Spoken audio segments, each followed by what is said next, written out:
નમસ્તે, જય શ્રી કૃષ્ણ, જય દ્વારકાધીશ મિત્રો. હિંમત, સપના અને પરિવર્તનને પ્રેરણા આપતી વાર્તામાં આપનું સ્વાગત છે. આ વાત બિહારના એક નાના ગામમાં જન્મેલી સરિતાની છે. તેમના જીવનની શરૂઆત ખૂબ જ સરળ હતી, પરંતુ તેમના સપના અસાધારણ હતા. સરિતાના લગ્ન ફક્ત 13 વર્ષની ઉંમરે થયા હતા. આ એક બાળ લગ્ન હતા, જે હજુ પણ તે ગામમાં પ્રચલિત હતા. ત્યાંની પરંપરાઓ એવી હતી કે જે પરિવારો પેઢીઓથી એકબીજાને ઓળખતા હતા, તેઓ પોતાના બાળકોના લગ્ન નાની ઉંમરે જ કરાવતા હતા. એવું કહેવામાં આવતું કે આનાથી સંબંધો મજબૂત બને છે. સરિતા સાથે પણ એવું જ બન્યું. તેણીને તેના માતા પિતાના નિર્ણય સામે ઝૂકવું પડ્યું અને તેના લગ્ન અજય નામના છોકરા સાથે કરવા પડ્યા. પરંતુ લગ્ન પછી પણ તે તેના ઘરે જ રહી, કારણ કે ગામડાનો રિવાજ હતો કે તેની 18 વર્ષની ઉંમર પછી જ તેના સાસરિયાના ઘરે જવું પડે. સરિતા અભ્યાસમાં ખૂબ જ હોશિયાર હતી. શાળામાં દરેક પરીક્ષામાં તેને તેજસ્વી સફળતા મળતી. તેના શિક્ષકો ઘણીવાર કહેતા, આ છોકરી એક દિવસ ચોક્કસ કંઈક મોટું કરશે.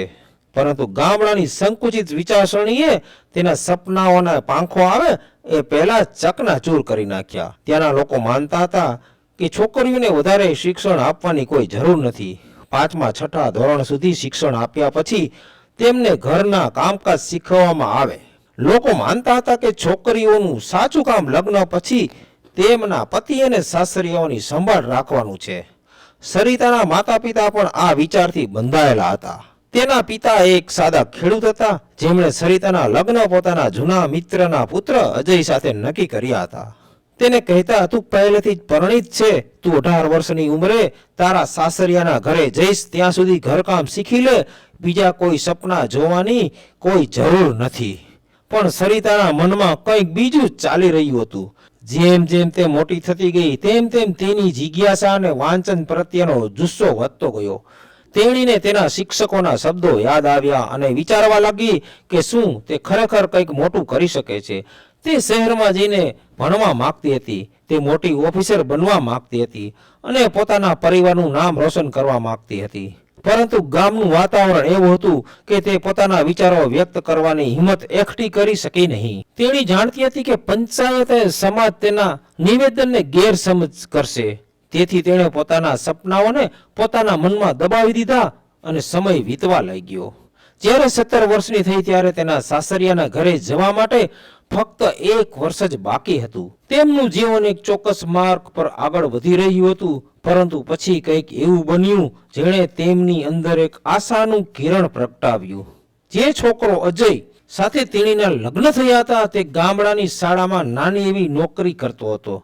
એક દિવસ સરિતાએ તેના સાથે વાત કરી અને પોતાની લાગણીઓ વ્યક્ત કરી. તેણીએ કહ્યું, હું ભણવા માંગુ છું. મારા માતા પિતા નથી ઈચ્છતા કે હું પ્રગતિ કરું. તેઓ ફક્ત ઈચ્છે છે કે હું ઘર સંભાળું, પણ હું એક અધિકારી બનવા માંગુ છું. શું તમે મને ભણવા દેશો? તે સમયે અજયે વિચાર્યું કે તરત જ હા કહી દેવી વધુ સારું રહેશે. તેણે કહ્યું, હા, તમે મારા ઘરે આવો, પછી આપણે બધું જોઈશું. સરિતાએ તેની વાત માની લીધી. સરિતા 18 વર્ષની થઈ કે તરત જ તેણે ખૂબ જ ધામધૂમથી તેના સાસરિયાના ઘરે મોકલી દેવામાં આવી. ત્યાં તેણીએ તેના સાસરિયાઓની સેવા કરવાનું શરૂ કર્યું અને ઘરની જવાબદારીઓ ખૂબ સારી રીતે નિભાવવા લાગી. બાળપણથી તેના સંસ્કારો સારા હતા અને ઘરકામની તાલીમ આપવામાં આવી હતી, પણ તેના મનમાં કંઈક બીજું જ કરવાની ઈચ્છા હજુ પણ જીવંત હતી. તે ફક્ત ગૃહિણી રહેવા માંગતી ન હતી. એક દિવસ તેણે ફરી અજય સાથે તેના અભ્યાસ વિશે વાત કરી, પણ આ વખતે અજય પોતાના વચનોથી પાછો ફર્યો. તેણે કહ્યું, આપણી પાસે બધું જ છે, પૈસા, જમીન, ઘર. તારે ભણવાની શી જરૂર છે? ઘર સંભાળો અને માતા પિતાની સંભાળ રાખો. સરિતાએ તેને યાદ અપાયું કે તેણે લગ્ન પહેલા વચન આપ્યું હતું, પણ અજય હાર્યો નહીં. બંને વચ્ચે ઝઘડો થયો, જે ધીમે ધીમે મોટી લડાઈમાં ફેરવાયો. આ પછી તેમના સંબંધોમાં તિરાડ પડી ગઈ. અજયનું વર્તન બદલવા લાગ્યું. ગુસ્સામાં તેણે સરિતા પર હાથ ઉપાડવાનું શરૂ કર્યું અને તેના સાસરિયાઓની સામે તેનું અપમાન કરવાનું શરૂ કર્યું. પણ સરિતા હાર માની જવાની નહોતી. તે જાણતી હતી કે જો તેણે કંઈક કરવું પડશે તો તેણે પોતાના આ બંધનોમાંથી મુક્ત થવું જશે. પરિસ્થિતિ દિવસે ને દિવસે વધુ ખરાબ થતી ગઈ. અજય ખેતરમાં કામ કરીને પાછો આવતો અને પોતાનો બધો ગુસ્સો સરિતા પર ઠાલવતો. હવે સરિતા માટે મોટો નિર્ણય લેવાનો સમય આવી ગયો હતો. એક રાત્રે જ્યારે બધા સૂતા હતા ત્યારે સરિતાએ એક ચિઠ્ઠી લખી. તેમાં તેણે અજયને કહ્યું, મારા લગ્ન 13 વર્ષની ઉંમરે તારી સાથે થયા હતા, પણ મારા સપના હજુ પણ જીવંત છે. હું મોટી ઓફિસર બનવા માંગતી હતી, પણ ન તો હું મારા માતા પિતાને કહી શકી, ન તો તમે મને ટેકો આપ્યો. તમે મને વચનો આપ્યા, પણ તે તોડી નાખ્યા. હવે હું મારી જાતે જ કંઈક કરીશ. હું આ ઘર છોડી રહી છું. મને શોધવાનો પ્રયાસ ના કરતા. એક દિવસ હું ઓફિસર બનીને પાછી આવીશ. આ ચિઠ્ઠી મૂકીને સરિતા ચૂપચાપ ઘરની બહાર નીકળી ગઈ. તેનું લક્ષ્ય દિલ્હી હતું, જ્યાં તેણે પોતાના સપના સાકાર કરવાના રસ્તા પર શરૂઆત કરી. દિલ્હી પહોંચ્યા પછી સરિતાને ઘણી મુશ્કેલીઓનો સામનો કરવો પડ્યો. તે જાણતી હતી કે અધિકારી બનવા માટે ગ્રેજ્યુએશન અને યુપીએસસીની તૈયારીની જરૂરી છે. તેણે ખાનગી બીએમાં પ્રવેશ લીધો અને સાથે સાથે પોતાની તૈયારી પણ શરૂ કરી દીધી. પૈસાની કમી હતી, તેથી તેણીએ ઘરકામ કરવાનું શરૂ કર્યું. તે દિવસ દરમિયાન અભ્યાસ કરતી અને સવાર સાંજ કામ કરતી. તેમની મહેનત અને સમર્પણ જોવા લાયક હતું. પહેલા વર્ષમાં તેણે યુપીએસસીમાં પસંદ ન થઈ, પરંતુ તેણે હાર ના માની. એક મિત્રે તેને પ્રોત્સાહન આપ્યું અને કહ્યું, તે પહેલા જ વર્ષમાં આટલા સારા માર્ક મેળવ્યા છે, આવતા વર્ષે તું ચોક્કસ પાસ થઈશ. સરિતાએ ફરીથી પોતાની જાતને તૈયાર કરી અને બીજા વર્ષે પરીક્ષા આપી. આ વખતે તેણીએ માત્ર પરીક્ષા પાસ કરી જ નહીં, પરંતુ ટોચનો ક્રમ પણ મેળવ્યો અને આઈપીએસ અધિકારી બની. જ્યારે તે તેના ગામમાં પાછી આવી ત્યારે બધાએ તેનું સ્વાગત કર્યું. તેના માતા પિતાને પોતાની ભૂલનો અહેસાસ થયો, પણ સાસરિયાના ઘરે તાળું હતું. અજય અને તેનો પરિવાર ક્યાંક ગયા હોવાનું બહાર આવ્યું. બાદમાં સરિતાને પ્રયાગરાજ મહાકુંભ 2025માં ફરજ મળી. સરિતા એક પ્રામાણિક અને કર્તવ્યનિષ્ઠ પોલીસ અધિકારી હતી, જે તેના વિસ્તારમાં તેના ઉત્તમ કાર્ય અને શિસ્ત માટે જાણીતી હતી. જ્યારે તેણીએ પ્રયાગરાજના મહાકુંભમાં ફરજ બજાવવા માટે બોલાવવામાં આવી ત્યારે તે ખૂબ જ ઉત્સાહિત હતી. આ તેમના માટે માત્ર ઔપચારિક જવાબદારી નહોતી, પણ એક આધ્યાત્મિક અનુભવ પણ હતો. તેમની ફરજ ભીડભાડને નિયંત્રણ કરવાની, સુરક્ષા જાળવવાની અને કોઈ પણ સંભવિત નાસભાગની પરિસ્થિતિનો સામનો કરવાની હતી. સરિતા ફક્ત ઓર્ડર આપવામાં સુધી મર્યાદિત રહેવા માંગતી ન હતી.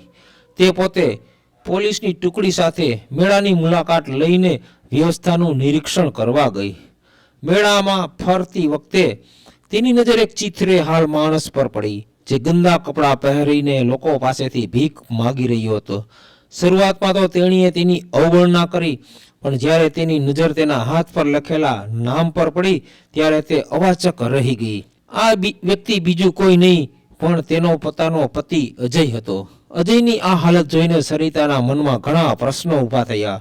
જે વ્યક્તિ એક સમયે તેનો જીવન સાથી હતી, તે આજે આટલી દયનીય સ્થિતિમાં કેમ હતી?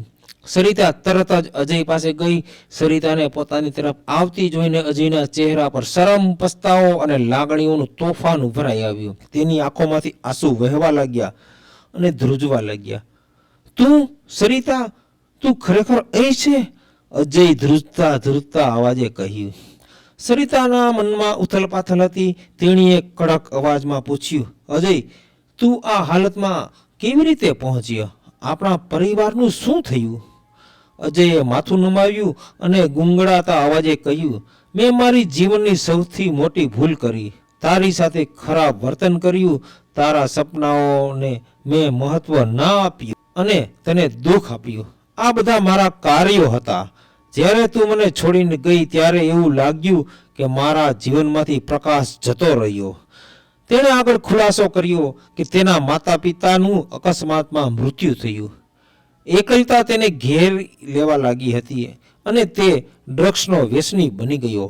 ધીમે ધીમે તેણે પોતાની બધી સંપત્તિ ગુમાવી દીધી અને આખરે તેને શેરીઓમાં ભીખ માંગવાની ફરજ પડી. હું ગંગા સ્નાન કરી મારા પાપોનું પ્રાયશ્ચિત કરવા મહાકુંભમાં આવ્યો હતો. સરિતાની આંખો ભીની થઈ ગઈ, પણ તેણે પોતાની લાગણીઓ પર કાબુ રાખ્યો. તે જાણતી હતી કે દરેક વ્યક્તિએ પોતાના કર્મોનું પરિણામ ભોગવવું પડે છે, પણ તેણે અજયને બીજી તક આપવાનું નક્કી કર્યું. તેણીએ અજયનો હાથ પોતાના હાથમાં લીધો અને કહ્યું, જો તું ખરેખર બદલાવ ઈચ્છતો હોય તો હું તને આ દલદલમાંથી બહાર નીકળવામાં મદદ કરીશ. અજયની આંખોમાં એક નવી આશા જાગી. તે સરિતાને વચન આપે છે કે તે તેની ભૂલો સુધારવાનો પ્રયાસ કરશે. ધીમે ધીમે સરિતા અજયને તેના વ્યસનમાંથી બહાર કાઢે છે, તેને નોકરી અપાવે છે અને સમાજમાં ફરીથી સ્થાપિત કરે છે. તો મિત્રો, આ વાત આપણને શીખવે છે કે સખત મહેનત, દ્રઢ નિશ્ચય અને સાચી દિશામાં પગલાં ભરવાથી કોઈ પણનું જીવન બદલી શકે છે. સંબંધોનું મહત્વ સમજવું, ભૂલોમાંથી કંઈક શીખવું અને જીવનમાં આગળ વધવાની પ્રેરણા મેળવવી એ જ સાચી સફળતા છે. તો મિત્રો, તમને આ સરિતાની સ્ટોરી ગમી હોય તો લાઈક કરો અને તમારા વિચારો આગળ શેર કરો. તમારો ખૂબ ખૂબ આભાર.